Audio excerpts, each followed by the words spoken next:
Wacky ink-based shooting makes its way to the Wii U with Nintendo's new shooter Splatoon. The first serious stab by Nintendo of the genre since the Metroid Prime trilogy, Splatoon opts to keep things different by ditching serious themes and weapons while going for a third-person approach. The result is a game that surprisingly works not just for younger audiences, but even grown-up gamers as well. The core mechanic behind Splatoon is its use of ink instead of regular ammo for shooting. In addition to splatting foes with it, ink also can be used to lay a path on the ground that allows you to move faster across the field while slowing down foes at the same time. Despite using the same basic gameplay, Splatoon also manages to create two different experiences for its campaign and online component. What makes the Splatoon story mode stand out, for example, is its heavy use of platforming.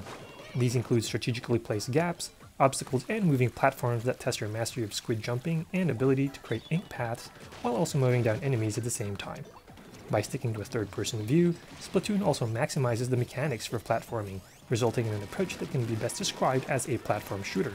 Add Zelda-style boss fights and you have a well-rounded story experience. Rounding out the game's offline options is the addition of local 2-player versus mode, where you fight for points by popping balloons and causing your foe to lose them via splatting.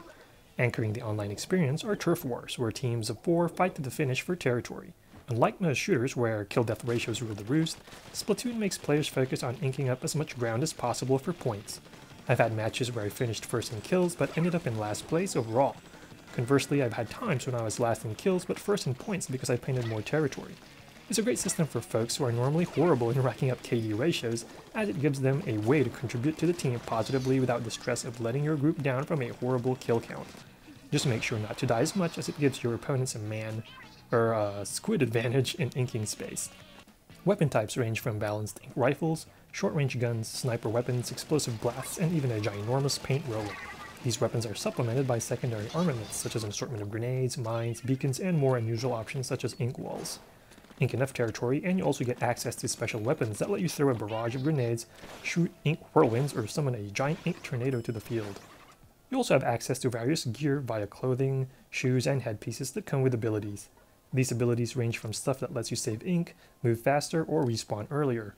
These can be obtained by buying from shops that change their inventory daily, unlocking special variants via the campaign or amiibo toys, or even copying the clothes of another player from the town lobby.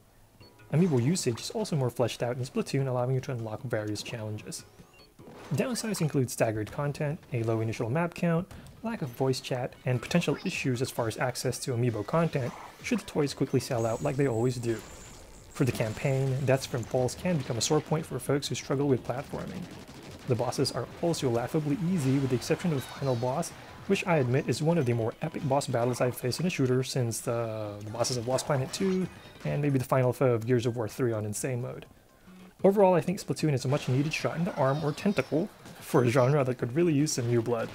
With its fresh core mechanic, a solid campaign, and an addicting and buttery online mode, Splatoon delivers a new and wonderful experience while adding Nintendo's trademark gameplay to the shooting formula. I give it 2 thumbs and nearly 8 tentacles up.